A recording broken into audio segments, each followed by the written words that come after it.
milagre, é por isso que estamos nessa mesa aqui, né? Para compartilhar os milagres, né? Sim.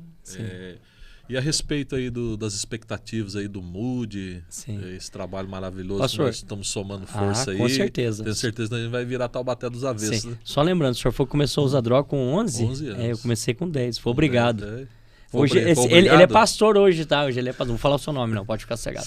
Ele é pastor e eu me lembro que era uma festa de rodeio. Ele chegou, arrancou a cinta, brabo. E Meu Deus. Eu sou grande, né? Sou gigante, né? 1,5 m.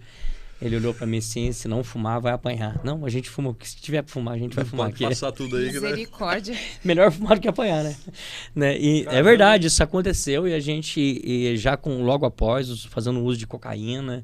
Então era uma coisa muito normal, né? Vivia dentro daquele âmbito, então o pai não era muito exemplo. Tive uma infância muito triste, difícil, mãe alcoólatra, o pai envolvido em vários crimes. Então, isso trouxe muito trauma, né? Imagina você com 8 anos de idade, você vê a sua mãe caindo bêbada. E nós morávamos num lugar chamado Vila, talvez o maior conheça, Vila do Biê. Então, é como se fosse um vale. Então, as casas de cima, vê as casas de baixo, Campos do Jordão, vem em cima do Jaguaribe, entre Vila Nadir ali. Então, você imagina os traumas, você imagina você vendo tudo isso. Imagina seu pai ficar ausente 15 dias de casa e você pensando que seu pai está trabalhando, de repente diz, olha o filho do ladrão aí. Então, você já vai crescendo naquele âmbito totalmente deturpado, né? Então, tudo estava correspondendo para uma vida de desgraça. Hoje, graças a Deus, Deus nos salvou. Temos uma família abençoada. Perdi minha mãe entregou a vida para Jesus ainda no final de sua vida. Perdi minha mãe no câncer, né? Câncer também, cirrose, hepatite, né? Devido à bebida. Então, a bebida é um grande mal. Né? E meu pai por efisema pulmonar. Minha mãe com 49, meu pai com 51 anos, efisema pulmonar. Meu pai foi chefe de cozinha do Baden-Baden. Meu pai foi dono do primeiro restaurante chinês de Campos do Jordão. Nós tínhamos uma condição de vida muito boa, mas tudo se perdeu. Eu perdi meu irmão com 21 anos de idade, né? Vítima de um assassinato. Então, uma vida carregada de trauma, né? Tinha tudo para dar errado. Tinha tudo para dar errado. Mas Deus nos salvou pela misericórdia, nos arrancou da rua. Talvez numa outra oportunidade, não sei o conte, mas foi um grande milagre. O Senhor nos restaurou diante de tantas recaídas, problemas que eu tive. Mas o Senhor colocou uma pessoa muito especial. Acho que a senhora, tão fundamental na vida do pastor João, quanto a Karina, né, minha esposa, né, que depois vai assistir esse podcast aqui. Né, ela foi fundamental. Né? Até hoje eu cheguei tarde, dormi um pouco mais, cheguei de viagem. Quando eu acordei cedo, assim, tem uma mesa de café da manhã pronta, assim, na simplicidade. Na simplicidade, gente, eu tô falando sério. É uma simplicidade, não tinha nada. É uma bolachinha, uma geleinha. Mas é um amor, mas né? Um carinho, aquele, né? sabe o que é se sentir abraçado, cuidado? Então, ela não foi só uma esposa, ela foi uma mãe pra mim. Então, ela me abraçou no momento da minha maior luta. Eu perdi meu pai, perdi minha mãe. Foi tudo assim, um ano em seguida, assim. Então, foi difícil. Imagina você com processo judicial, as pessoas, em vez... talvez era propósito de Deus, as pessoas não acreditavam em mim. E um dia eu tô andando em Campos do Jordão, acho que não foi o senhor que me prendeu, não. Aí eu tô andando em Campos do Jordão. Gente, eu sou assim, tá? Pode ficar tranquilo, que eu sou assim. Quem me conhece, eu sou assim, sou no púlpito.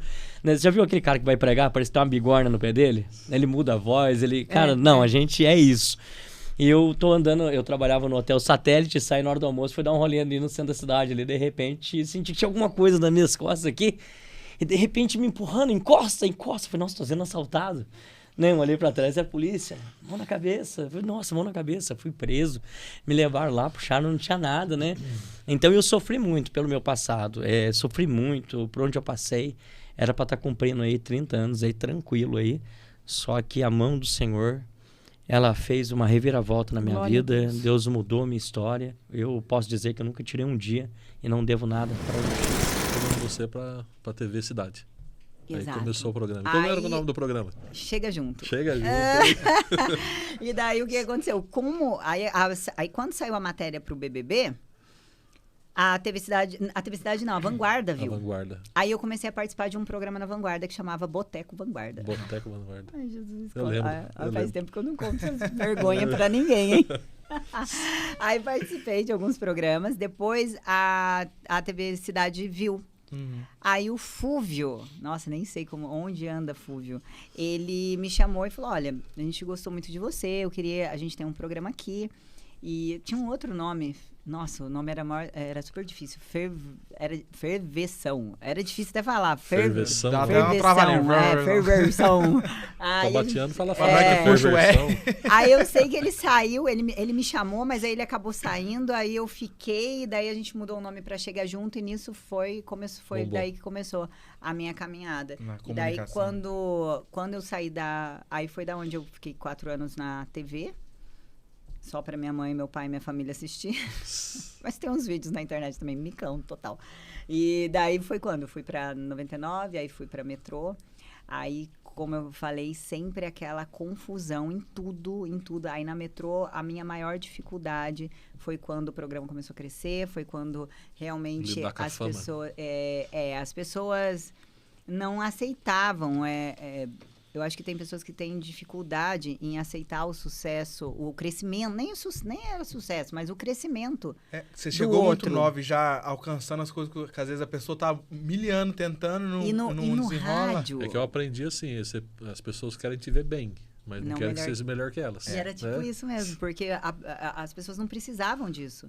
Já era um Matusalém lá na rádio, então não tinha porquê, já tinha um público. Era sangue novo chegando. E assim, a minha linguagem era completa, tanto que o seu Silvio, ele me contratou, coisa de Deus mesmo, porque eu não tinha nada a ver com a rádio. Eu não tinha nada a ver com metropolitana. Meu estilo não é metropolitana, a minha linguagem não é de metropolitana. Tanto que ele falava, a Metrô, eu costumo dizer. Era uma rádio mais conservadora, mais família, mas aí você entrou com sangue novo. Não é mais família, não. É assim, na verdade, as rádios aqui em Taubaté são divididas por classes. Então, a Metrô é uma classe mais humilde, a 99 não se define ainda onde ela está, e é a Jovem Pan top das top, né? Não tem... a hypada.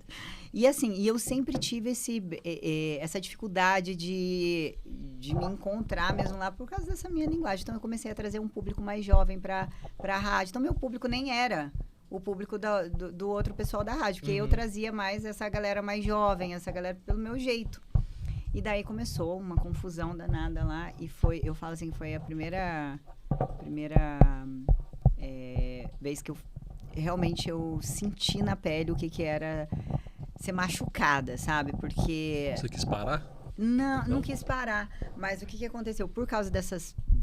É tão forte esse negócio de picuinha, de inveja. É tão forte isso que fizeram uma cena lá mesmo, assim, pra eu ser mandada embora da Metrô. Armaram um complô lá. Mas, gente, eu acredito tudo que Deus foi tudo por Deus. A Metrô foi depois da 99. Depois da 99. E eu já tava, fazia 4 anos que eu tava já na Metrô. E aí começaram a inventar umas coisas e tal. E aquela confusão.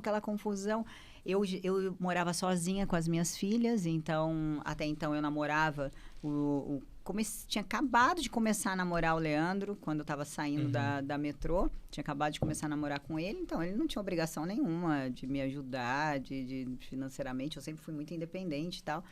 Então, assim, eu estava na minha casa, quase para ser mandada embora, porque eu já sabia. E daí, um dia, eu lembro desse dia como se fosse hoje, era perto do Natal. E eu tenho uma coisa na minha cabeça, que meu pai, praticamente minha vida inteira, eu via meu pai sendo mandado embora perto do Natal. E daí, sabe uma coisa que marcou? Toda vez perto do Natal, meu pai era mandado embora e eu via aquela cena triste de tal. E eu falei, Senhor, não é possível que isso vai acontecer comigo. Vai se repetir comigo. Eu não acredito nisso. E daí, me deram férias, e daí uma menina de lá me ligou e falou, Tati, não adianta, o pessoal aqui tá pegando forte em cima de você. Nossa. E enquanto elas não tirarem você, elas não vão sossegar, então já vai se preparando. Ali acabou o meu mundo, porque eu falei, o que eu vou fazer? Eu falei, eu não sei fazer outra coisa, eu só sei falar. Eu não sei fazer outra coisa. E daí, chorava em casa. Eu lembro que nessa época, ó, pra você ver como a gente sempre estava... Por isso que eu falo que é muito importante os pais falarem de Deus para os seus filhos, porque por mais que ele esteja afastado, que ele não esteja com Deus, que ele não tenha nada com Deus, se ele sabe que existe um um ser que é maravilhoso e poderoso, que se ninguém aqui, porque essa é a cabeça, tá? Escape, né? Eu tô falando a minha cabeça aqui, gente, não a de hoje, eu tô falando a minha cabeça daquela época. E pode ser a cabeça dos filhos de muitas pessoas que estão assistindo aqui. Nada, nenhum homem, nenhum ser dessa terra pode te ajudar, aí você vai recorrer a ele. É a última opção de tudo. Exatamente. Mas você recorre. E por que a gente vê tanta gente aí, suicídio, por exemplo? Porque esses jovens, os pais nem comentam, eles nem sabem quem é Jesus. Entendeu? Às vezes nem os pais têm isso. Não tem, eles, né? Os pais já não têm, já vem de uma geração que não tem, então não ensinam para os filhos. Você chegou não tem um celular, eu quero um celular, não tem, então acabou, matei. Entendeu? Então, assim, eu vejo essa necessidade, e eu vejo quanto foi importante a minha mãe, mesmo, né, na época a gente era católico tudo, mas ter me ensinado quem era Jesus. Eu não o conhecia como conheço hoje, mas sabia que existia. Então, naquele momento, eu lembro que tinha uma música que falava assim, aquieta minha alma, e essa música apareceu. E eu comecei a escutar essa música, escutar. E eu chorava, porque eu pensava assim, e era o que você precisava, né? Um acalanto pra alma. E eu falava assim... Eu falava, Deus, eu preciso me dar uma direção, porque eu não sabia o que eu ia fazer. Pensa numa pessoa que só sabe fazer aquilo, o que eu só era falar. E aí, eu já tinha trabalhado na 99, não ia voltar para lá. Porque na época, hoje não, hoje a gente tá em paz, mas na época, na época ele ficou bravo porque eu saí de lá para ir para metrô, entendeu? Então assim, aí ele ficou bravo. Aí, então, não tinha como voltar e pedir emprego para ele. E eu falei, vou para onde? Jovem Pan para mim, gente, era uma coisa... inalcançável. Não passava. Eu lembro até hoje o dia que todo mundo fez o curso para tirar o DRT e eu levantei, ó, a importância de ser profetizado na sua vida. Eu levantei o meu e falei assim, um dia eu vou ter o meu programa na Jovem Pan. Até eu ri daquilo. Porque era uma coisa tão surreal, tão impossível, que eu falei, capaz, isso aí nunca vai acontecer. Mas, né, brincando ali, beleza. E daí, nesse momento que eu tava veio algo no meu coração, assim, hoje eu sei que é o Espírito Santo, mas na época eu achei que só foi uma ideia brilhante. Uma vozinha na cabeça. A consciência, a voz da consciência. Assim, manda uma mensagem pra Michele, que na época era quem tomava conta da Jovem Pan. Nem sei como que veio, que eu sabia que era ela na época. Manda uma mensagem pra ela e pede pra fazer um teste. Gente, já tinham passado 10 locutores por lá. E nenhum tinha perfil de Tati Jovem Marinho. Pan. Nenhum tinha perfil Tati Marinho. Aí, o que aconteceu? Eu fiz um teste. Meu primeiro teste na Jovem Pan foram 7 horas. Caraca. 7 horas de teste. Eu fiz as 7 melhores. Eu fiz... apresentei, acho que como se eu estivesse apresentando Morning. E fiz mais um, não lembro qual era. Quase toda a programação. Eu tive que fazer. E eu lembro que eu queria tanto aquela chance pra mim era como se você tivesse a única chance da sua vida. Eu via aquela oportunidade. E eu lembro que eu mandei uma mensagem pra Fabi Ribeiro, que era da Jovem Pan de São Paulo. Gente, a chance daquela mulher me atender era tipo 0,00, mas ela me atendeu. E ela ficou um dia inteiro. Eu falei pra ela, o negócio é o seguinte, eu venho de rádio popular, eu não gosto de cantar no ar, mas eu canto porque eu peguei 4 anos trabalhando lá, então eu canto no ar. Sabe o que é cantar no ar? Não sei. Eu vou demonstrar pra vocês. Pegar um violão. Faz uma capela. Vou fazer a diferença pra vocês, uma metropolitana. Boa tarde, meus amigos do Parque Aeroporto, meu amigo, a Dona Helena da Vila Aparecida. Um grande beijo pra você, Dona Helena. Essa é metropolitana. Jovem Pan. Fala, galera, tá chegando Tati Marinho na área e você aqui comigo, se liga aqui nas 7 melhores da Pan.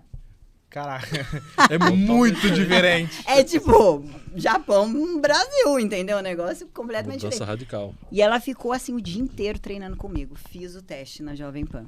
Falei, gente, preciso passar nesse teste. 7 horas nessa pauleira 7 horas nessa pauleira. Fiz os testes. Quando eu fiz esse teste, eles me deram um chá de cadeira de 2 meses para me responder. Esses 2 meses, eles faziam... Aí eu fiquei sabendo que realmente eu ia ser mandada embora, eu precisava cumprir aviso prévio. Eu pedi para ele não deixar, porque, pensa, gente, eu amava a rádio. Eu amava. Aí você vê pessoas que tiraram seu tapete ali, rindo da sua cara. Rindo literalmente. A vitória era deles, né?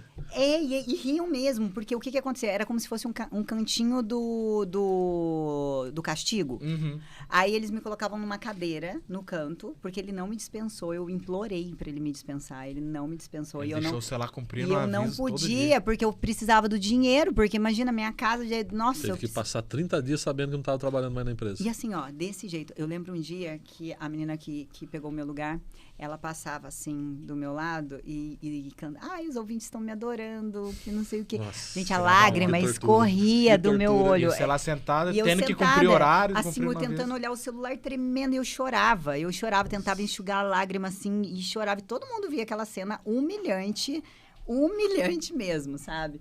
E daí, quando venceu o meu aviso prévio, eu falei pro Leandro, Leandro, tô desesperada. Acabou, a Jovem Pan não chama. E aí, eu tava muito depressiva. Olha, até me arrepio de lembrar. A diferença disso aí é que você escolheu se humilhar, em vez de ser humilhada, né? E Nossa. a Bíblia diz que aqueles que se humilham, Deus exalta. Porque, tipo, eu pensava assim... Eu não tinha, sabe? Eu falava, eu tinha que aproveitar tudo que tinha todas as oportunidades. Ali, abraçar tudo. E assim, eu comecei e eu lembro que, eu não sei como eu não me converti nessa época, porque não tinha ninguém pra falar pra mim. É sério. Duro, né? Porque assim, porque eu, né, orava dentro da minha casa, estava sozinha. Eu lembro que eu participava, gente, nessa época. Eu fui chamada para participar. Vocês sabem o que é Cerco de Jericó? Sim. Então, eu fui a única velha... Era umas menininhas de 15 anos e uma mulher me caçou lá no meio. Eu tava sentada um dia que eu tinha afastado muito da igreja, então eu tava sentada na porta da igreja, na porta, tipo, do lado de fora. Essa mulher, ela saiu, ela veio até mim e falou assim, Deus pediu pra você ir na frente da arca. Eu, que arca, gente? O que ela tá falando? Aí ela, do Cerco de Jericó, eu falei, o que é isso? Vai ter circo na igreja? Gente, eu não tinha ideia. Não tinha ideia do que ela tava falando. Aí ela foi entender, e ali foi um momento onde eu tive uma aproximação com Deus ali, mas nada ainda parecido com o que eu tenho hoje. Mas ainda não foi o suficiente para causar uma transformação ao ponto de mudar realmente. É uma metanoia. Foi algo que, tipo assim, me confortou ali naquele momento. E bem nesse período, e Deus é misericordioso demais da conta, no dia que eu recebi a mensagem de manhã, falando, Tati, acabou o seu contrato. O aviso. Né? O aviso. Ou seja, desempregada. O que a Tati era agora, lá de que todo mundo conhecia da Jovem Pan, da Metrô, eu era desempregada. Aí eu tava à noite, de madrugada, eu não conseguia dormir. Uma amiga minha falou, oi, Tati, parabéns. Aí eu... Parabéns, meu Deus. Eu falei, eu já comecei assim, falei, já começou a humilhação. Mais um pra me humilhar, né? Já começou a humilhação. Falei, nossa. Aí ela falou assim, parabéns, agora você é Jovem Pan. Eu, meu Deus, hein? Da onde? Como que você... Eu acabei de jantar com a Michele Manzetti, ela não te falou ainda? Eu falei, não. Ela falou que ia te ligar. Eu falei, não. Ela falou, você é a mais nova contratada da Jovem Pan. Nossa. Gente. Faltou dar um mortal de costa. Não, vocês não estão entendendo. Já tinha status na época? Já? Eu chorava. Não, eu chorava na cama. O Leandro acordou. O que foi? Eu falei, eu consegui. Olha, me arrependi de lembrar disso. Gente, foi algo muito, muito assim pra mim. E assim, a Jovem Pan era porque era algo tão surreal. Jovem Pan, e aí, quando eu fui, eu lembro que eu fui pra ela falar, e o Tutinha, vocês sabem quem é o Tutinha, né? Tutinha é o dono da Jovem Pan São Paulo, tudo. É o cara. Ele que aprovou. Uau. Ele que aprovou. Então, eu fui a primeira radialista aqui de Taubaté que foi aprovada para passar na Jovem Pan. E aí, aquilo, eu fiquei super feliz. Só que na minha cabeça, o que eu vou fazer? Piruinha. Você entende que o negócio era tão alto e que eu não conseguia me imaginar com um programa lá. Hospedagem que tem? Era hospedagem. Falei, eu vou ser a locutora do pedágio. Falei, tá feliz. Eu falei, falei, ainda assim. Na planta, falei, tá tudo bem, né? E daí, gente, eu sento na cadeira dela, ela falou assim, então, ó, seu programa vai ser... Eu quase caí da cadeira, sério. Seu programa vai ser das 9 às 10 da manhã, antes do Morning Show, você chama o Morning. Depois da Fabi, depois do Pop in Rock, antes do Morning. Gente, Eu tentando fazer cara de que tô super tranquila com isso, tá tudo bem. Tá normal assim, pra mim, né? Faço isso todo dia. Super tranquila. Nossa, eu saí dali, nossa, minha família fez festa, a família do meu marido fez até cartaz. Nossa, foi uma coisa, assim. Lindo, né? E aí, poderia fazer isso daqui 1 ano. Por quê?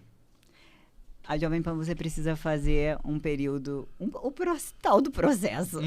E aí eu fiquei 1 ano fazendo piruinha. E 1 ano escutando o pessoal mandando no meu Instagram, nossa, você saiu da metrô pra fazer piruinha? Nossa. Meu, e eu tendo que engolir, eu não posso falar, porque eu sempre fui muito bocuda de falar, e tudo dava errado, porque eu sempre falava antes da hora. E eu falei, decidi não falar dessa vez, falei, vou segurar.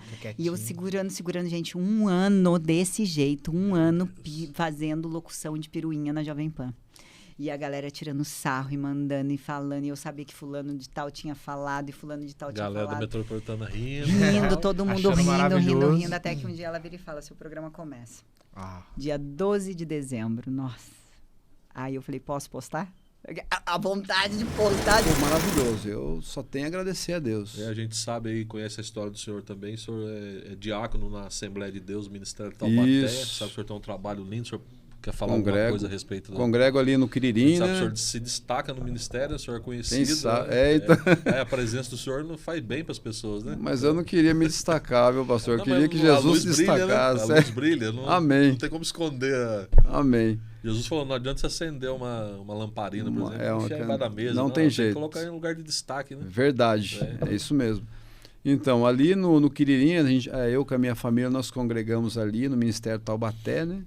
Hoje nós estamos ali com o pastor João Marcos nos dirigindo ali. Um abraço para ele aí, né? É, um anjo da igreja que tem nos ajudado bastante, né? E qualquer dia a gente põe ele na mesa aqui para conversar com ele. Vamos trazer ele, para dar um pouco do testemunho dele.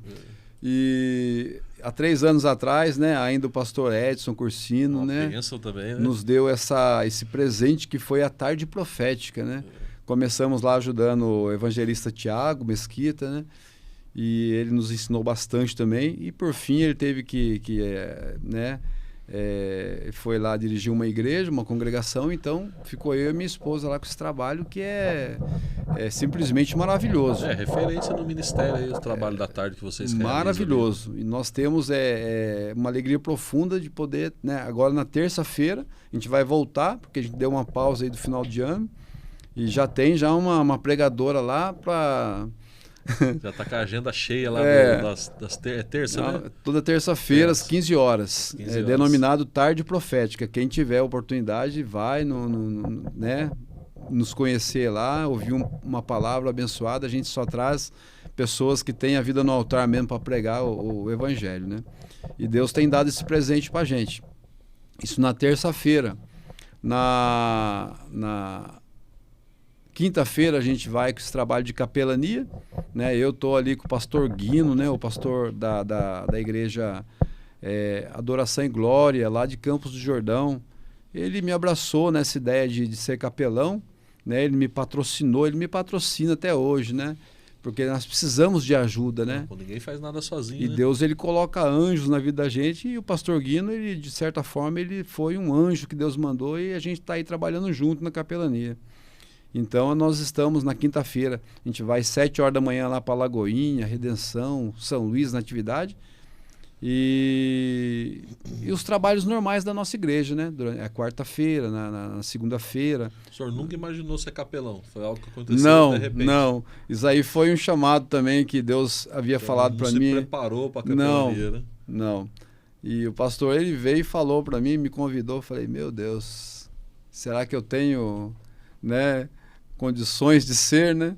E ele falou, meu Deus, se você não tiver, quem que vai ter, né? Você conhece os problemas dos policiais, você conhece as dificuldades dos policiais. Então, nada melhor do que o senhor para poder ajudar, orientar os policiais, Sim, né? Com certeza. E realmente, pastor, olha, a gente consegue entrar num âmbito que a gente se coloca no lugar, né? Sim.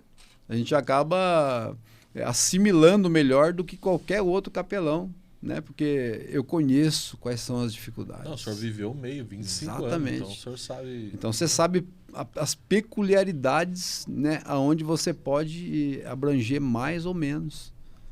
Porque você não pode ser uma pessoa também que vai falar o que der vontade. Você Não, tem que saber. O linguajar é outro. Exatamente. Né? As palavras que vão ser colocadas são palavras específicas. Né? É por isso que Deus prepara as ferramentas dele. Exatamente. Né? Quando eu vou falar para pessoas que viveram no meu mundo das drogas, né? Na época que eu vivi, eu tenho uma linguagem para falar com eles. Coisa que o senhor viveu na PM, o senhor não vai ter a mesma linguagem. Não. Então é por isso que Deus chama pessoas de várias áreas da nossa vida, né? Então Deus é a multiforme graça de Deus. Eu tenho muito a agradecer a Deus, porque de 2011 para cá, realmente tudo se fez novo, né? A gente sabe que o senhor passou por cartas de Satanás, são muitas, né? São. As pessoas aparecerem, né? E contratos e tantas coisas. Não quer dizer que quem não adora o Senhor não pode fazer contratos e ter uma vida de sucesso na música. Mas são muitos pratos que são oferecidos e as pessoas acabam perdendo o foco. Acabam se vendendo, né? Sim. E temos que tomar muito cuidado com isso. Né? O que você acha de tudo isso que está acontecendo aí, né? Nesse meio nosso? No meio gospel, né? Olha, eu acho que é falta de profundidade na presença de Deus. Uma coisa que chamou a atenção, que você falou que você não gosta de viver no raso, né? Não. É no profundo. Sim, hoje... Eu falo que o cristão, hoje em dia, ele é necessário ter a profundidade. Quando você está profundo na presença de Jesus, você consegue discernir o que é de Deus e o que não é, né? Os pratos que são malignos, que é bom, que é ruim. Então, hoje no meio gospel falta profundidade. Não, e o interessante é que o inimigo da nossa alma, ele gosta de oferecer coisas que aparentemente são atraentes e parece que são boas. Ele nunca vai apresentar uma coisa que é ruim pra ele é especialista em querer apresentar maldição como bênção. Exatamente. Né? São coisas que acabam nos tirando da presença do Senhor. Sim, nos apresenta coisas que vão brilhar os nossos olhos, né? E que a gente vamos querer, né? Na verdade. Mas não é aquilo que Deus ele quer para nós. O que é legal que você começou falando aqui da sua família, né? Porque família é base para tudo. Então, seus pais na igreja, te direcionando, conversando com você. O que são seus pais para você, assim? Os jovens hoje em dia têm muitos problemas com os pais, né? Sim, graças a Deus eu não tenho problema com eles. Eles me apoiam em tudo, me levam em todos os lugares de agenda, sempre oram comigo também. E ministram sobre a minha vida a adoração. E sempre foi assim, desde o começo. Eles sempre apoiaram. Minha mãe também, o sonho dela é cantar. Mas ela ainda não conseguiu cantar. Ela fala que ela não tem... Ela tá cantando, né? Mas ela fala que o sonho que ela tinha pra ela, Deus realizou em mim. Olha só que legal, hein? Forte. Que foi cantar, né? Ela sempre falou que assistia Raul Gil, né? As pessoas cantando. E ela falou, um dia eu quero cantar. E aí eu nasci e aí eu comecei a cantar. Ela falou, não, esse sonho é pra ela. Ela que vai cantar um dia. É uma continuidade, né? Isso. E Deus cumpriu, né? O sonho que era pra ela foi concreto. Ouvindo nesse momento, né? A galera aí e fica nessa dúvida. Será que eu faço isso? Será que eu faço aquilo? Porque Cristo é renúncia, né? Exatamente. Jesus nos chama para renunciar à nossa própria vida. Sim. E as pessoas muitas vezes, na maioria das vezes, elas querem a própria vida delas, né? E Jesus é um cara pro fazer final de as vontades semana. próprias. Domingão eu falo com Jesus, o resto da semana eu tô curtindo minha vida. Pois é. Isso falou... o que vem... Jesus vem falando muito comigo, né? Sobre isso, até em testemunhos que eu dei na igreja, de poder estar falando, né? Acho que mais pra frente a gente vai tocar nesse assunto depois, na EMA, Escola de Missões, que eu fiz. E do cristianismo, que não dá pra ser um cristianismo raso, né? Sim. A gente tem que viver o verdadeiro evangelho. Tudo que você faz é com intensidade, né? Você participou de ginástica por um bom tempo também, né? Até se destacou no meio. Nossa, sim. A ginástica foi também dos 10 até os 12, 13 anos. Foi nesse meio tempo aí de transição entre Osasco e Sorocaba. E foi um momento da minha vida que eu gostei muito, né? Que, assim... Eu acredito que Deus, ele estabeleceu um tempo, um período, porque até no meu caráter, eu como pessoa, fui amadurecendo. O tempo da ginástica, Deus, ele já estava mostrando que era para eu parar. Porque até com o carro, a gente ficava indo de Sorocaba até Osasco todos os dias, à tarde, passava o dia inteiro, voltava à noite, e o carro dava problema, e a gente insistindo, né? Eu acredito que sim, foi um tempo, mas que Deus depois ele me tirou dali, porque a glória não tava sendo para ele. E tudo que a gente faz agora tem que ser para Jesus. Sim, com certeza. E depois que a gente entende, né? Isso que, enfim, que me desperta. Eu entendi que, assim, a minha vida deveria ser entregue totalmente a Jesus. Um sonho seu, né? Abrir mão. A ginástica renúncia. É um sonho, uma renúncia. Não, vou abrir mão Sim. desse sonho. E hoje em dia, o que eu vejo que mais é difícil para os jovens, né? Para todo mundo, acredito. Que é transformar o evangelho no que convém pra gente. Na verdade, infelizmente, é o que estão pregando por aí, né? Não é nem culpa vezes. deles, né? É culpa de quem ministra, né? Exatamente. Então, a gente tem que resgatar o verdadeiro evangelho, né? O que diz na palavra. Então, é renúncia. Não dá para fazer as nossas vontades, não dá para trazer a glória para nós, mas sim para Jesus. Então, é o que acho que mais marcou, assim, de toda essa transição, de todo esse período. Eu me batizei nova, mas foi com consciência. E isso eu acho muito lindo. Eu consigo ver, né? Tem crianças, tem adolescentes. Eu nunca vou esquecer de uma vez que eu vim aqui num culto da igreja onde vocês congregavam. E era um culto infantil. E, gente, que coisa mais linda. Até o Semeadores Kids estava nesse culto, exatamente. né? Uns irmãos lá do Rio Grande do Sul. Exatamente, eu me lembro. Um abraço para vocês, viu? Nós estamos com saudade. Esperamos vocês nessa mesa aqui também. E foi realmente muito lindo. As crianças, né? Fazendo o culto, ministrando o culto e falando em línguas. E o poder do Espírito Santo realmente encheu aquele lugar. E é lindo isso. Realmente. Isso aí não tem prazer no mundo que explica essa sensação de Exatamente. sentir a presença do Espírito, né? Exatamente. Quando a gente começa a valorizar as coisas de Deus, a gente começa a abrir mão das outras coisas. Sim. E a gente quanto mais entende, a gente né? sente, mais a gente quer buscar, né? Sim, mas essa tem é a grande sede. dúvida na cabeça de um jovem aí de 2024, né? Tantas oportunidades, tantas coisas para fazer. Assim, eu acredito que... Eu tenho certeza, né? Nada nesse mundo vai suprir do que você caminhar com Jesus.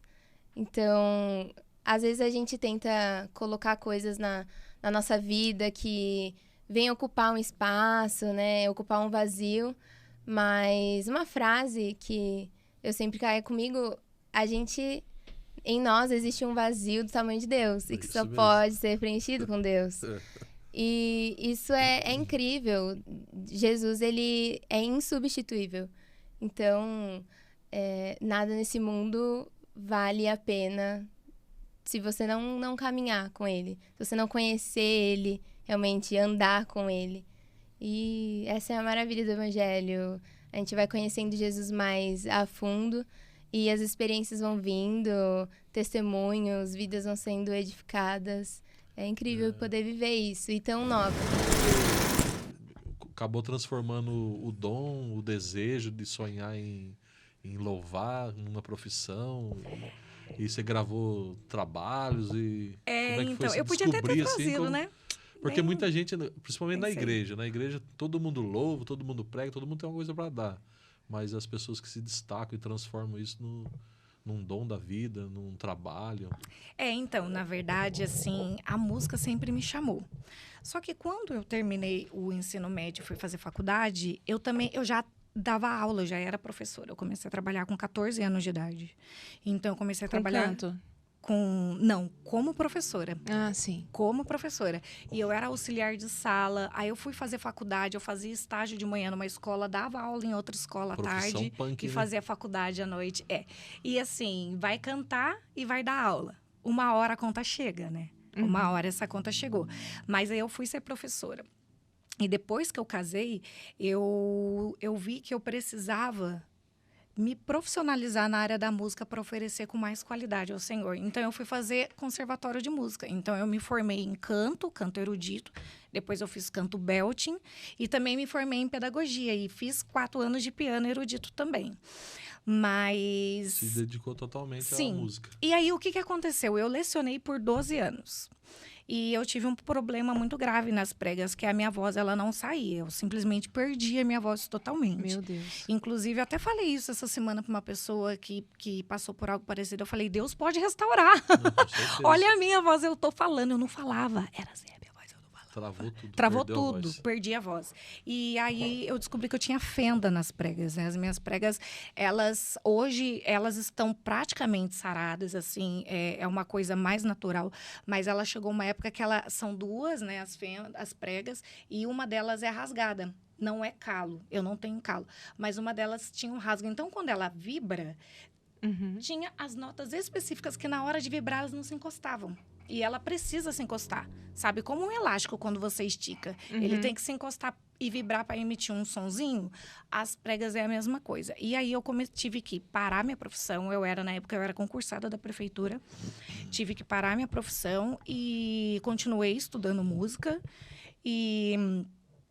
E fui cuidar da minha voz. Fui fazer fonoterapia, tratamento com otorrino, que inclusive é o meu otorrino até hoje, o Dr. Rony. E fui cuidar da minha voz. E foi nessa época em que Deus abriu a porta para eu fazer meu primeiro trabalho, que foi nas Asas da Adoração.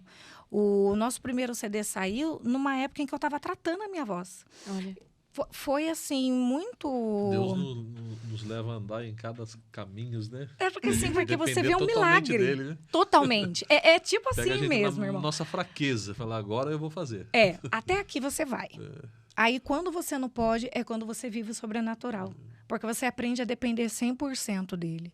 E a nossa vida é assim. A vida do cristão que se entrega para ele e entende que não cabe a nós é dessa forma. A gente aprende a viver cada dia um milagre. E ele é lindo que as fendas, as pregas, ele deixou uma cicatriz para mostrar que eu curei. Vai ter uma marquinha. Sim. Inclusive, às vezes, quando eu canto, dependendo das notas, eu tenho que, depois que eu estudei, que eu me especializei em canto, né? Que eu entendi toda essa formação, eu comecei a trabalhar a minha voz e hoje eu sei que eu tenho que fazer um certo esforço para eu conseguir cantar algumas notas. A gente então, lembra mesmo você puxando o caminhão da marcha para Jesus.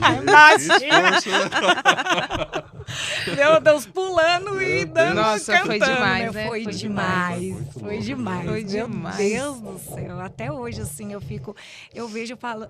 Para você ver como é milagre. Porque a gente não consegue, a gente não tem ser humano que consiga tanto organizar o evento, a responsabilidade de organizar e fazer tudo dar certo, caminhar. Muita gente envolvida em pouco tempo. Muita gente envolvida. A gente vai falar sobre isso, porque eu acho isso magnífico, falar sobre o corpo, né? Isso é muito importante, né? E aí eu entendi que eu precisava ter um certo cuidado com a voz. Então, eu parei de dar aula como eu dava e hoje eu sou professora de música. Olha. Então, como é que você mistura toda essa técnica que você absorveu com a unção, né? Porque as pessoas muitas vezes têm tanta técnica, mas não tem unção, né? Então, mas eu acho assim, a técnica é para você estudar dia a dia.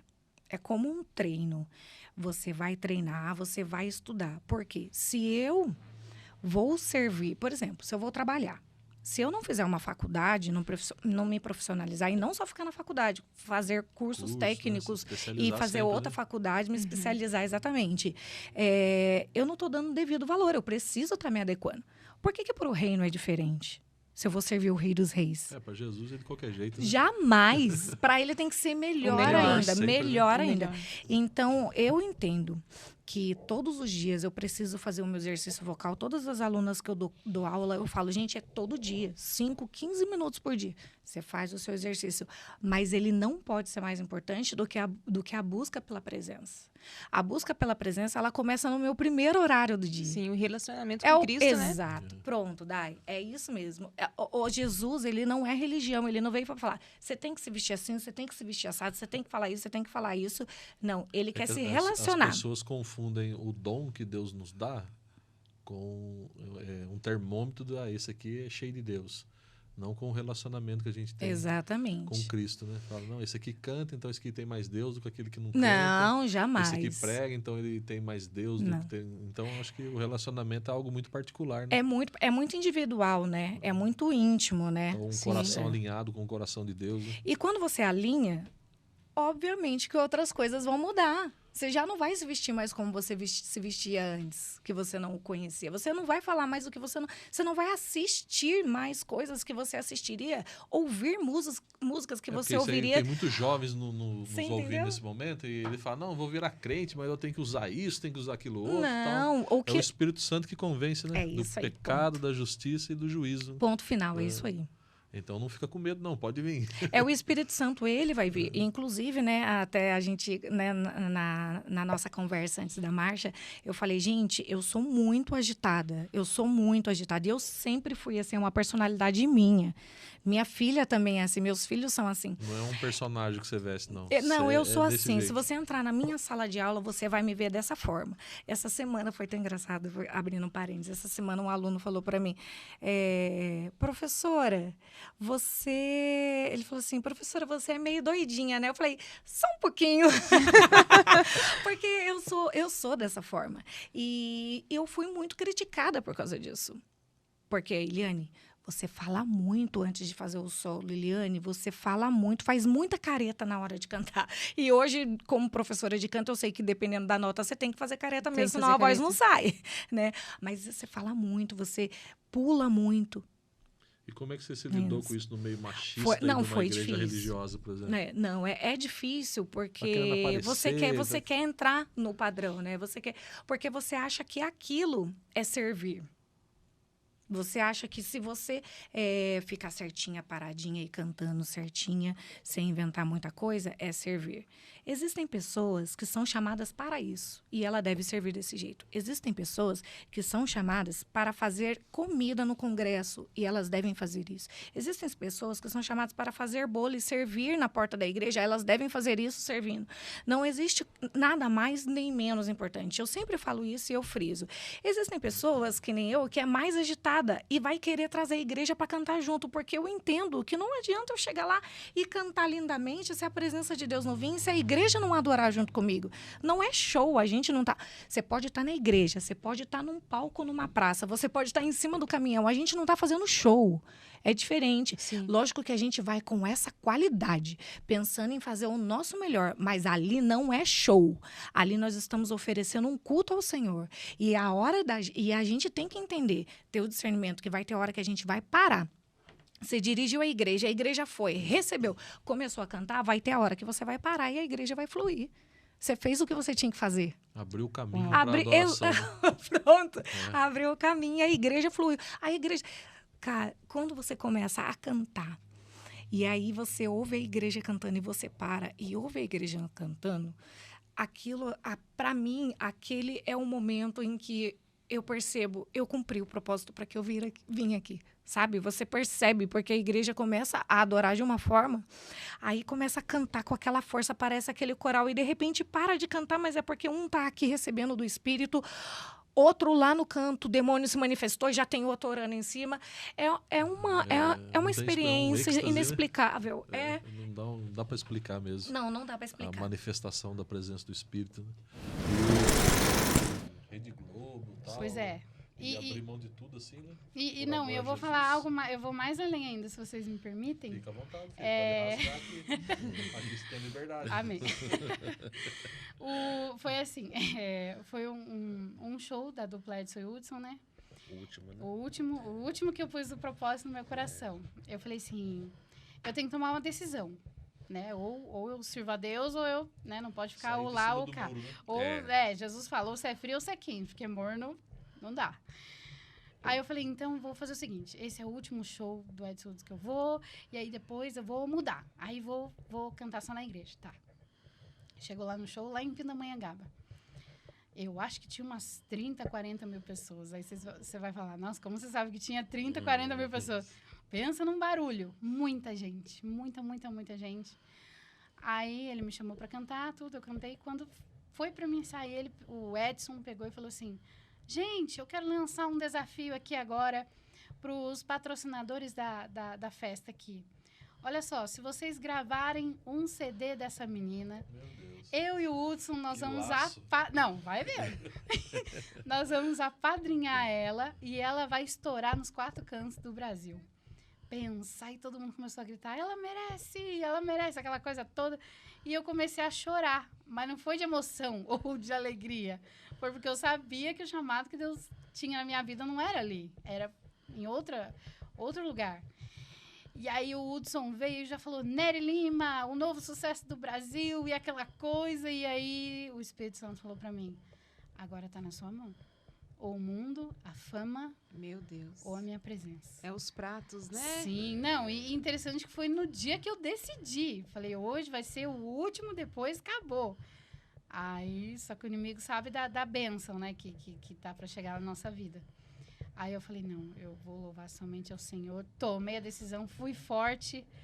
E para a glória do Senhor, resisti. E hoje estou aqui para a honra e glória do Senhor, né? Aleluia. Para dar esse testemunho de vida. E Deus tem feito coisa linda na minha vida, né? Me preparou um esposo maravilhoso. Que o ano passado, agora nós temos 10 anos de casados. Olha, já 10 anos, né? Parece que foi ontem. Mas estamos aí, fazendo a obra do Senhor, pastoreando a igreja, também viajando, louvando e pregando a palavra. A gente vê as pessoas reclamando demais das situações que elas passam, né? Pois é. E as suas limitações, assim, você vê que você é uma guerreira, né? Você já pra glória de Deus. Sei lá, em desistir alguma vez nessa caminhada? Depois você fez aliança com Deus, você falou, a partir desse momento, eu vou só servir ao Senhor, sabendo que você tinha um potencial para estourar aí no Brasil todo, igual foi oferecido, nunca pensou, nunca deu aquela dúvida? Não, eu assim, lutas passamos, eu falo para todo mundo, até as pessoas falam, nossa, né, como que você consegue ser feliz? Já me perguntaram, sabe? Eu gosto de pergunta, até quando a gente vai na igreja e fala, gente, se quiser saber alguma coisa, pode perguntar que eu gosto de responder. Aí uma pessoa chegou e me falou, mas como que você é tão feliz sem enxergar? Aí eu peguei e falei, olha, porque a Bíblia diz que a alegria do Senhor é a nossa força. Então, a alegria não é minha, a alegria é do Senhor. É claro que a gente nem sempre, né, tem dias... A Bíblia fala que tem dias maus, tem dias, né, escuros, sombrios, mas eu sempre ali na certeza do que Deus me chamou, né, do chamado que Deus tinha na minha vida. Então, sempre na minha mente, não posso desistir. Sim. Na verdade, eu estava aqui ouvindo a minha esposa, né, a pastora Nery, e Deus, ele nos presenteia, né, pastor João, no caminho, né? O dia de hoje é presente, né? Verdade. É o presente. É um presente, é isso mesmo. E assim, olhando assim para trás, até hoje eu ouvi uma criança falar, ela deu uma palavra assim, se alguém falou que você é feio, ó, você não é feio, não, você é lindo, você é linda. Se alguém falou que você não vai conseguir, é mentira, você vai conseguir sim, porque Deus é contigo, né? E isso marcou, hoje à tarde eu até fui lá, mostrei para você, né? Foi. E eu estava vendo, né, esse vídeo, e aí eu me lembrei um pouco ouvindo a Nery falar assim, um pouco assim, esse meu passado, né? Eu tive envolvimento com as drogas, fui usuário de crack, 10 anos no vício do crack, né? E eu tive uma passagem ali na Cracolândia, na Estação da Luz, e aonde ali eu fui resgatado, né? Fui resgatado daquele lugar. Você imagine 10 anos, né, no vício do crack, dormindo em casa abandonada. Você estava lá na Estação da Luz, nas ruas lá. Nas ruas, lá em São Paulo, na Estação da Luz, na Cracolândia, que passa na televisão hoje. E assim, um lugar horrível. A gente já visitou. Um lugar horrível, terrível, né? A gente vê lá a guerra, a gente vê um lugar que cheira ruim, o cheiro não é bom, as pessoas ali. E eu tive essa passagem ali, né? E eu louvo a Deus pela vida da minha mãe, a irmã Adarica, que sempre orou por mim, né? Eu sempre falo para os irmãos da igreja, mães de joelhos, filhos de pé, né? Pessoas chegavam em minha mãe e falavam assim, eu vi seu filho ali largado, jogado na sarjeta, jogado na calçada. Era eu. Mas a minha mãe falava assim, dessa forma assim, vamos orar para esse moço aí. Esse moço aí não é meu filho, porque meu filho ele é pastor, meu filho é pregador, meu filho é missionário. Minha mãe falava bênção, isso, né? Minha mãe falava. Vale a pena, né? Sim, pastor, sim. a oração de uma com mãe, certeza, né? Com certeza. É que nem a gente vê vocês, a gente sabe que vocês são pessoas de oração, né? Até parabéns aí, esses dias eu estava acompanhando suas crianças lá, tão grandes, né? Tão grande. Que benção, né? Graça. E assim, só quem é pai e mãe sabe, né? Sabe hoje, os nossos filhos, né? A gente cobre eles de oração e minha mãe me cobria de oração. Uma serva de Deus e ela orando por mim, confiando e profetizando, né? Sim. Porque quando as pessoas falavam, isso aí não tem mais jeito. Não, meu filho é pregador. Acreditava, né? Sim, meu filho é missionário. Olha, Meu filho é... Sim, Isso é fé.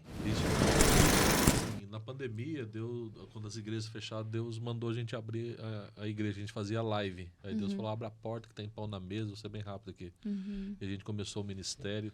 E a gente sempre orando e Deus sempre dando palavras sobre uma semente que estava florescendo, né? Que as raízes estavam crescendo para debaixo da terra, que ninguém estava vendo nada e tal. E Deus sempre dando essa palavra no nosso coração, nas orações. E de repente Deus manda parar. A gente fala que Deus maluco é esse, né? Com todo respeito a Deus. Sim. Mas a gente vive situações assim que de repente para tudo. Aí quando eu passo, eu reparei a sementinha brotando lá no logo da igreja. No logo lá. da igreja. Aí Deus falou muito forte no coração, né? Que às vezes a gente começa algo, né? Um semeia, outro rega, mas quem dá o crescimento é ele. É o né? Senhor. Então, Exatamente. Deus, antes de colocar no coração de vocês, antes de juntar vocês dois, Deus já havia falando do ministério, né? Desse ministério aí, da nova aliança. Exatamente. E para quem não sabe, né, o pastor João está falando isso, nós hoje estamos num ponto onde Nós ficamos lá 3 anos. Eles tiveram 3 o ministério deles lá por 3 anos. 3 anos. Uau! E nós tivemos que sair no terceiro culto, né? Chegou lá a reclamação no grupo do condomínio sobre o barulho. Só que antes ela falou com a síndica, né? Você falou com a síndica, né? Com a Assim, síndica, pode fazer. a síndica havia autorizado. Incomoda, né? Mas, na verdade, é tudo propósito de Deus. Sim. Né? E aí, gente, vamos sair para onde? Né? E aí, procura. E aí, uma amiga mandou uma mensagem, falou, pastor, eu vi esse ponto e tal. Depois o Júnior viu o mesmo ponto. Eu falei, meu Deus, que mistério é esse, né? Ele teve lá na nossa loja, na confecção. Ele falou. Olha isso, só. aí eu peguei e falei pra ele, não, a gente saiu de lá. A gente ficou super feliz. Já tem o porque púlpito as montado, tá tudo certinho. Vocês, né? Ele falou, Temos exatamente, né? E aí nós fomos ver o ponto e dentro daquilo que a gente conseguia pagar financeiramente, né? A gente tinha se ajustado, né, no Uma valor. reunião administrativa em valores, né? Isso, e aí a gente viu Deus confirmando, conversamos com a dona, né? E o Senhor, ela falou, pastora, e a gente falou, querida, vamos fazer o contrato, né? E tudo direitinho. Ele falou. Eu falei com ela, contrato? Falou, colocou a mão assim no nosso ombro e falou assim, pastor, nós somos homens e mulheres de Deus, não precisa de contrato, não, pastor. Tá aqui a chave. Tá aqui a chave. Uma benção, Cláudia. A Cláudia é uma benção. Beijo, Cláudia. Entregou a chave. Entregou a chave.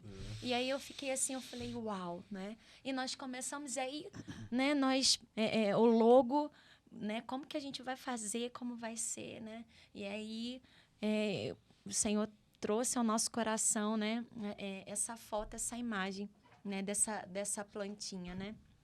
E aí a frase, chamados para recomeçar, né? E aí é interessante que minha mãe falando que quando ela chegou na igreja que ela viu o logo, né? E eu me batizei muito cedo, muito criança. Eu tinha 8 anos quando me batizei. E eu lembro até hoje do desejo ardente no meu coração de me batizar. E perturbando minha mãe, eu quero me batizar. Minha filha, mas você é muito nova, você é muito criança. O pastor não vai deixar você se batizar, né? Tinha uma idade, né?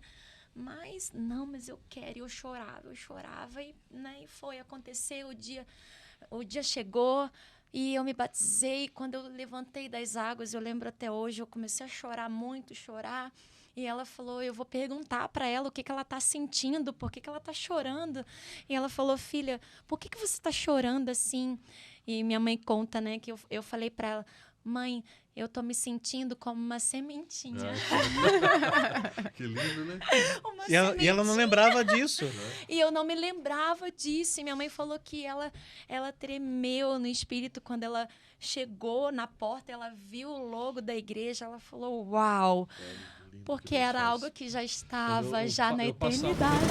Igreja é que a gente não tem uma liderança de casais de verdade, né? Eu acho que as igrejas precisa colocar alguém que lidere casais, que goste de tratar problema, que, tal dia vai ter um atendimento aqui na nossa igreja e vocês vêm aqui que a gente quer ouvir todos os casais da igreja. Vocês já viram isso alguma vez? Não. E a gente que trabalha com a igreja, envolvido com as pessoas, sim, quando um casal tá com problema, você vê os detalhes, né? Você percebe que não tá... Que tá indo. E eles se escondem, né? Eles vão tentando, não, daqui a pouco melhora. A hora que vê, não dá mais. E o que acontece também hoje em dia, muito, é que eu conto pro senhor. Mas aí o senhor tem um melhor amigo, que tem um melhor amigo, que tem um melhor amigo, e aí depois toda a igreja tá sabendo o que tá acontecendo com a pessoa. Isso daí é muito ruim. E a gente vê muito isso hoje em dia. Isso é que fere muitos casais são feridos, eles já troca de igreja. A pessoa não consegue se abrir com ninguém por causa disso. Aí fica carregando isso daí dentro dela, não expõe pra ninguém, não conversa, não procura ajuda, nem nada. Eu acho que o departamento de casal tem que ser uma coisa muito sigilosa. Sabe, sigilo absoluta. Você não pode, tem que ser alguém de alta confiança do pastor. E alguém que possa, tanto a mulher como o homem, pode ir lá e pode se abrir com aquele casal e dizer assim, a gente tá passando por isso. E a igreja não precisa saber o quanto o departamento tem ajudado aqueles casais, mas o quanto a igreja tem trazido as pessoas que estão enfermas no relacionamento para perto, para cantar. Porque às vezes a pessoa não quer mais cantar, mas por que não quer? A gente tem um problema em casa e não está sendo resolvido. E a gente tem problema. Nós que somos assembleanos, a gente aprendeu a ocultar muita coisa, guardar muita coisa. E isso é ruim pra gente. Porque a gente tem que se abrir mais. Nós temos que se abrir. Ninguém é super-homem. E eles só trabalham em cima assim, não, a mulher tem que ser sábia. A mulher tem que ser sábia, é o que a gente mais escuta, né? Enquanto homem, né? Mas aí o senhor me responde, como é que tem uma mulher sábia do lado de um homem tolo? Eu costumo falar para o Fábio que para edificar, quem que dá o material é o homem. Direto isso aí, irmão. Como que a mulher ela vai edificar se o homem ele não cumpre o papel dele? Exatamente. Porque uma mulher amada, o que ela vai querer fazer? Ela vai querer retribuir aquilo que ela recebe. Mas uma mulher desprezada, uma mulher que fica, sabe-se em que plano na vida dele. Ele tem tempo para os amigos, vamos falar do nosso contexto, né? Sim. Tem tempo para a igreja, ele tem tempo para o ministério, ele tem tempo para tudo, mas ele não tem um tempo de qualidade com a esposa. Entendeu? Aí a mulher parece que ela é responsabilizada por uma porção de coisas. E nem antes de vir para cá, a gente estava comentando, né? A gente leva muito mais tempo para se arrumar. Sim. A gente precisa, né, desse tempo. Porque quantas, né, mulheres que a gente vê por aí, o marido tá lá, ele toma um banho, ele coloca uma roupa boa. No caso do Fábio, que ele dá uma esticadinha do cabelo, né? Sabe, você é bíblico. A Bíblia chega e morre nos pés dos apóstolos de Pedro, né? Depois de 3 horas. Chega essa vira, né? Atrasado. 3 horas. Meu Deus, isso é verdade, João. E se fosse umas que eu conheço, nem teria chego, né? Não teria morrido. É verdade. Chegaria. Tinha tido Só o livramento. Teria o livramento. Mas acaba sendo pesado, porque quem gera é a mulher? Sim. A responsabilidade da casa, e eu estava ouvindo um pastor, e eu preciso me aprofundar mais nesse estudo dele, que a mulher que ela é responsável pelo marido prosperar. E eu já tinha ouvido estudos sobre isso, sobre a administração. Ela que possui as terras, né? Então, porque a mulher virtuosa que tá falando lá em Provérbios, olha quanta coisa aquela mulher não faz. Meu Deus, então, administradora e tudo mais. Só que com certeza ela recebeu ali as ferramentas, os subsídios para aquilo, entendeu? Então, como que a mulher ela vai administrar o caos, né? Mas a cultura nossa hoje em dia é outra, né? Infelizmente. Porque a mulher, às vezes, ela trabalha fora mais que o homem. Ela acaba sendo a provedora. E como é que a gente vai trabalhar essa situação também, né? Então, mas a mulher, ela pode ganhar muito mais que o homem, várias vezes. Ela pode até ser a provedora. Só que ela não pode esquecer o papel dela no relacionamento. Então, é o que eu sempre falo com o Fábio. A gente ter aquele momento de parar, olha, entrou esse dinheiro, o que nós vamos fazer? Eu escuto mulheres falando o tempo todo, não, o dinheiro que eu ganho é meu. É para as minhas coisas, que o marido não sabe quanto ganha. Tem um caixa não tem, exatamente. Duelo, né? É o tipo de coisa que eu não consigo entender. Eu falei assim, como assim? Mas aí, os homens que não são convertidos. E aí, a mulher se sente, né, esgotada, ela se sente sobrecarregada, até mesmo explorada, e aí ela faz assim. E uma casa assim, ela vai prosperar, vai, né? Ela vai crescer. O primeiro problema que tiver, vai cada um pro seu lado. Hoje em dia, tem muito aquela cultura que a mulher tem que ser empoderada, né? Que a mulher, ela coloca assim, né? Até no nosso meio mesmo. Sim. A gente vê muito isso, né? Sim. Só que esquece que nem aquela família que Davi mandou matar. Davi entrega ele achou que uma lei dos gibeonitas, né? Isso. E eles pedem 5 filhos da casa de Saul para matar. Isso. E a Bíblia vai dizer que aquela mulher, ela foi lá guardar para que as águas... 6 meses ficou abanando lá para os bichos não comer. Você já pensou se nós, como mulheres, cuidássemos dos nossos filhos, das nossas casas? A gente tá falando de casamento, mas tem um detalhe, tem os filhos também, né? Exatamente. Exato, que acabam sendo reflexo do casal. Do casal. E hoje em dia é muito comum, até mesmo no nosso meio, a mulher sai para trabalhar e o homem fica em casa, cuida da criança, cozinha, lava. Não é errado isso, não é errado.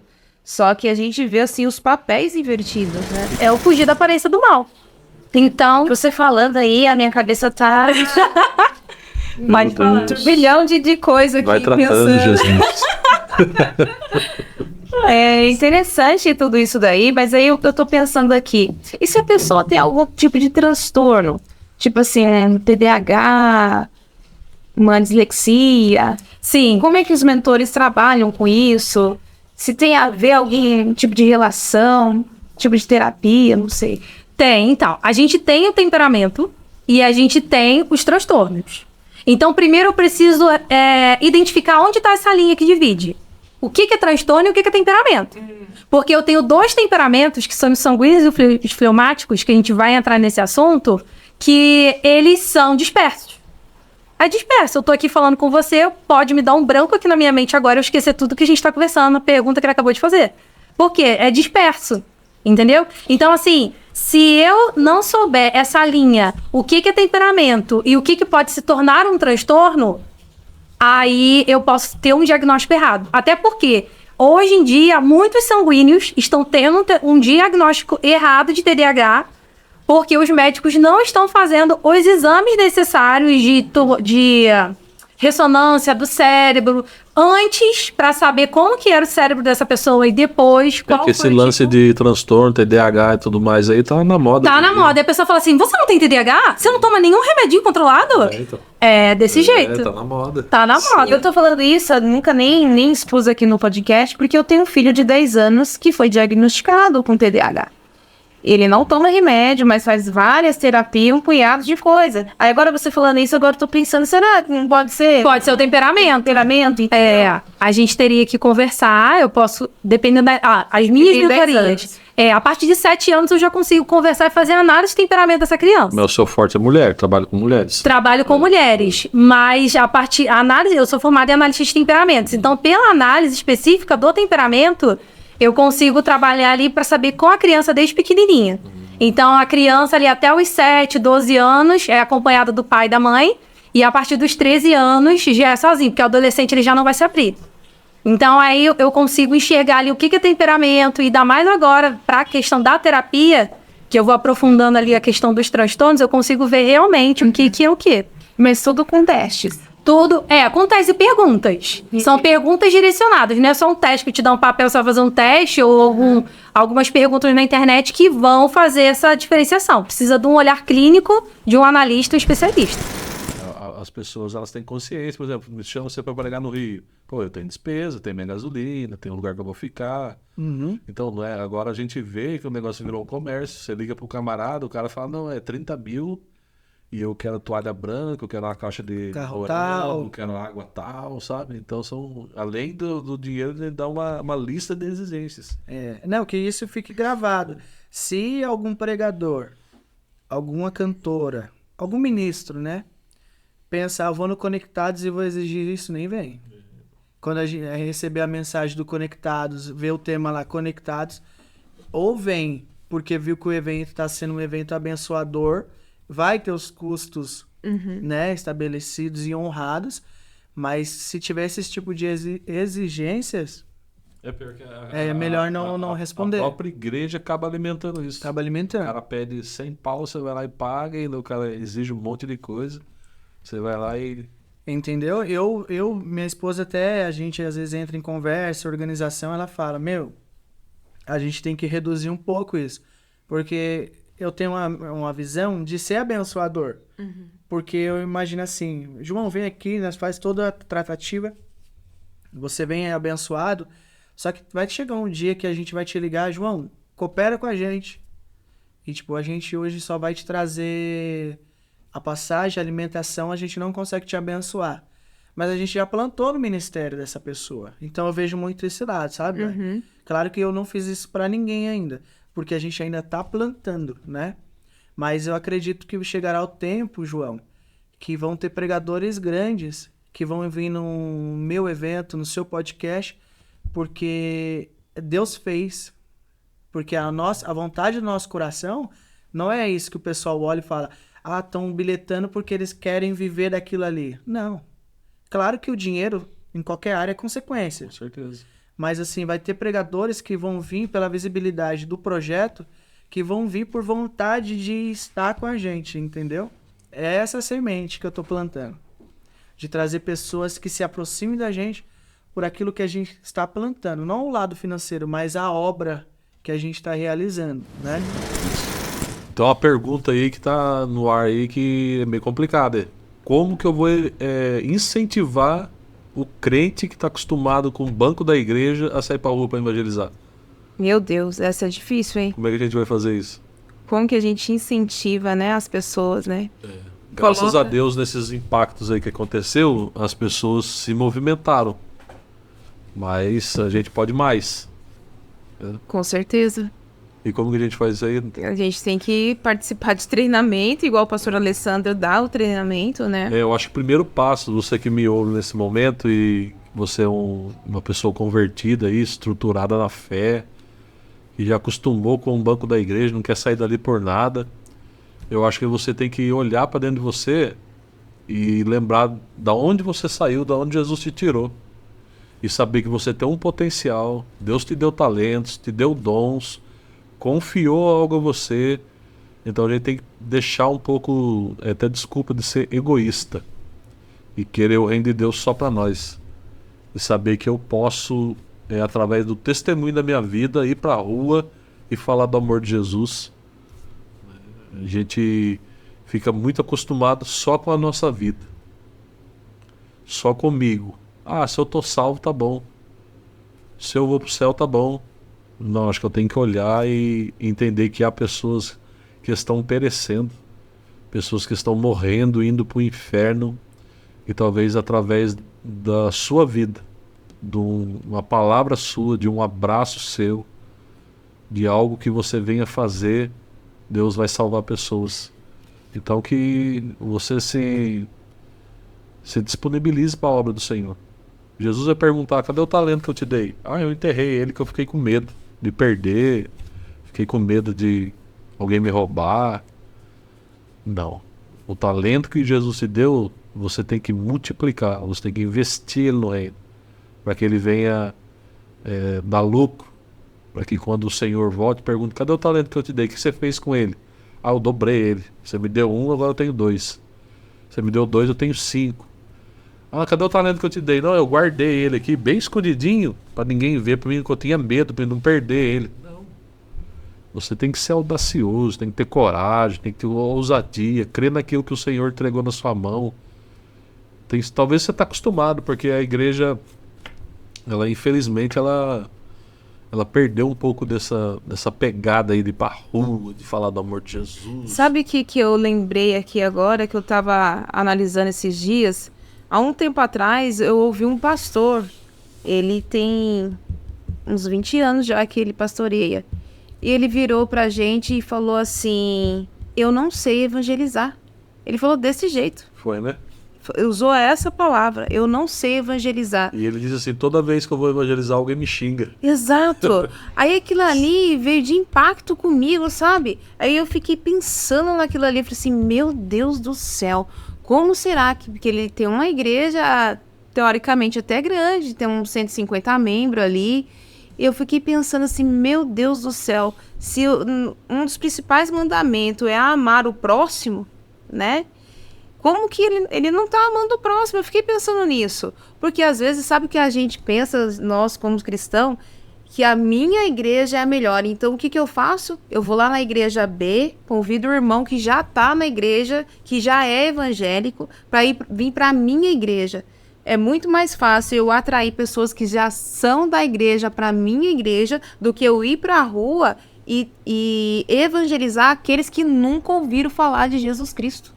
As pessoas não querem ter mais esse trabalho. O evangélico em si, cristão, não quer ter esse trabalho mais de ir para a rua, buscar a alma, alcançar a alma. Não. Ele quer tirar, por exemplo, você que é crente para ir para Batista. Você que é da Batista para ir para Presbiteriana, para ir para tantas outras igrejas que tem. E eu acho que o nosso foco na terra aqui é alcançar almas para o reino de Deus. Não é encher a igreja de crente já.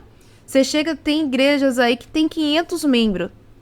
Aí você chega para fazer assim, um dado estatístico, né? Vamos falar assim. Quantas pessoas foram alcançadas que nunca conheceu, falou de Jesus Cristo e tá aqui hoje? Você pode ter certeza, irmão, que nem é nem 20% do que tá ali. A maioria saiu de outra igreja e tá congregando ali.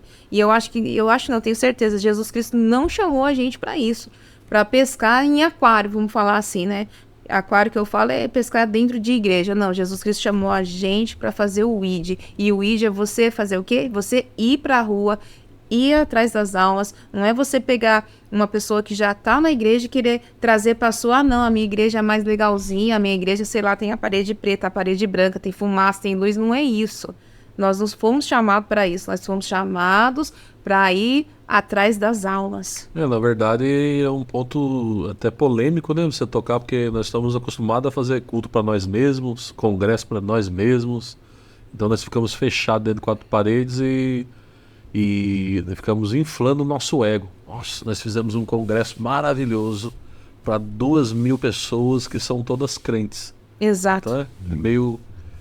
A gente tem que sair disso, quebrar isso, né? Precisa, né? E é urgente. Jesus Cristo está às portas, o arrebatamento está aí, né? Não é história de contos de fada. Dizer como é que eu vou mobilizar um crente para poder evangelizar. Eu já ouvi de boca de pastores, por exemplo, em situações que ele diz que a igreja dele é classe B para cima, outros classe C, então eles classificam as pessoas que eles vão abordar. Então eu vou evangelizar pessoas classe média alta, ou então eu vou trabalhar com classe média baixa. Então nós chegamos em situações que tá complicado. Como que a gente vai quebrar isso? Saindo pra rua, esquecendo se a pessoa tem dinheiro ou não tem, se a pessoa, como que ela tá, não. Vamos alcançar as almas que estão vagando pra rua aí. Complicado, são situações complicadas, né? Sim, é que nem eu falo sempre para as minhas crianças, que Deus, quando ele olha para a terra, o que ele vê? Ele vê quem é A, B, C e D, classe média, alta, baixa? Não, ele não vê isso. Para Deus, nós todos somos iguais. Ele vê quem são os filhos e quem não é os filhos. É só isso.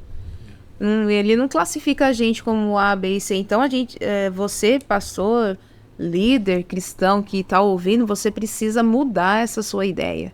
Você precisa ter uma transformação de mente, né? Passar por uma metanoia, literalmente, e ver que o evangelizar, ganhar almas é muito além de ter uma igreja cheia de crente, de fazer congressos cheios de crente. onde você não tem mais aquela aceitação de alma, não tem mais aquela transformação de vida, não. E Jesus Cristo chamou a gente para sair, furar a bolha e sair das 4 paredes e alcançar as almas na rua. Porque tem milhares de pessoas caminhando a passos largos para o inferno. E nós, como cristãos, estamos fazendo o quê? Muitas das vezes nós não estamos fazendo nada. Nada. É que eu tô salvo, tá bom. Então. E o próximo? Se as pessoas pensassem assim, eu não estava aqui hoje, você não estava aqui hoje. Então nós temos que nos mobilizar e esquecer as nossas indiferenças e ir atrás das almas. Até meio polêmico que nós somos tocados aqui sobre classe média, que a gente vai buscar almas da classe média alta ou da classe média baixa, mas na verdade, infelizmente, são situações que acontecem. Então a gente tem que quebrar isso aí e pensar nas pessoas não pelo que ela tem, sim pelo que elas são. São almas que estão perecendo e necessitam da palavra do Senhor e do amor de Cristo, que através da sua vida Deus vai te usar para poder alcançar com a gente aí. A gente quer saber a opinião de vocês sobre esse trabalho. A gente é forte, pode criticar, fala os erros, aponta os acertos. E a gente quer fazer o melhor para vocês aí. Estamos crescendo, aprendendo, tenho certeza que Deus sempre tem algo melhor pra gente. Cristo nos fortalece, né? Sempre. Então esse trabalho a gente não faz sozinho, a gente precisa de vocês. E aproveitando, falando sobre isso, você que quer ser, né, um patrocinador do podcast, do Não Morra Sem Jesus, dos eventos, enfim, chama a gente no direct aí, apoie o nosso trabalho. Nós precisamos, estamos precisando mesmo. Uma das maneiras de fazer missão, né? Isso, ofertando, mantendo o trabalho. Manter nosso podcast aí no ar. Ore pela gente, também interceda muito por esse trabalho. Exatamente. Venha participar conosco. E compartilhe, deixe seu comentário, se inscreva no canal, acesse nosso Instagram. Você empresário aí que quer participar divulgando sua empresa, a gente tem apoio da Dona Maria Bolos e Salgados, da Grife 9, o curso teológico do Calvário, que o pastor Alessandro é diretor, temos mais alguns apoios, a Vesco aí que nos apoia aí na gravação da mídia. Você quer fazer um trabalho com a sua empresa aí, fazer site, tudo nessa área de mídia, chama o Gabriel da Vesco aí. É isso aí. É isso aí, galera. A gente está muito feliz com o que Deus está fazendo na nossa vida aí. Chega mesmo? Amém. Vambora? Vambora. Então, isso aí foi mais um podcast Não Morra Sem Jesus. Que Deus te abençoe e te guarde. Um beijo no coração e que a paz de Deus inunde a sua vida.